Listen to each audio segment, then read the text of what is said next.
بەفیکەی سوڵتان سەلاحی ناوبژیوان یاری نێوان هەندرێن و دەربەندی خان لە هەفتەی دێمی خولیانە نایابەکانی کوردستان دەستی پێکرد.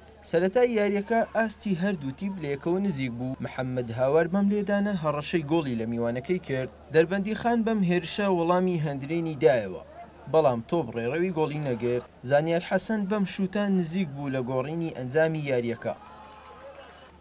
ستون نەبووایە بورهان حەسەن بەم لێدانە یانەی میوانی پێشدەخست. کۆتا هەوڵی ئەم گێمەش لەلایەن محەممەد هاوارەوە بوو، بەڵام نەیتوانی ئەنجامی یاریەکە بگۆڕێ. نیوەی دووەم دەستی پێکرد، هەردوویانە هێرشەکانیان ئاڵوگۆڕ پێدەکرد.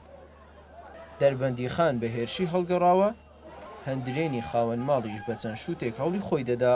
لە کۆتاییدا هیچ کامیان نەیانتوانین گۆڵی یەکتری بهەژێن و هەر یەکە و خاڵێکیان لە نێوان خۆیاندا دابەش کرد. سێ فرسەی ساڵە سەدمان هەبوو نەمانتانی گۆل بکەین. ئینشاڵڵا دەبی لە یاریەکانی دابێ و فرسانە بقۆزنەوە. بەڕاستی ئێمە لە پێشەنجی نابی یاریێک ئەوە خاڵەکان لە ناو یاریگای خۆمان لە دەرەوە یاریگای خۆمان دەست بدەین. دەی بەم شێوەیە هەڵ بدەین هەر لە پێشەنجی خۆمان ببینینەوە. پێشەکی سەردا سواز بەخوای گەورە و دەستخۆشی لە یاریزانانەکەم. بەڕاستی ئەمڕۆ یعنی شێرانە جەنگان لە پێناوی یەک خاڵ یاریەکەی چونکە ئێمە لە دەرەوە هەندرێن کە لە ڕیزبەندی یەکەمە، بەڵام بە دڵنیا من هەموو جارێواڵم ئێمە زۆر نەقسمانێ بە تایبەتی لاری ئەم ڕۆمانە ئێمە ینی بە 12 یاریزانمان هەبووە وەکو یاریزان لەگەڵ گۆڵچی احتیاطمان هەبووە. ینی ئەمە بەڕاستی جوودێکی زۆر کەوتە سەر یاریزان. ئێمە ینی ئەو یاریزانانی کە لە ناو ساحە بوون جوودێکی زۆریان کە زۆرمانون، بەڵام بەدیلمان نەبوو. ینی زۆر ئیجبار بووین کە بەم شێوازە یاری بکەین.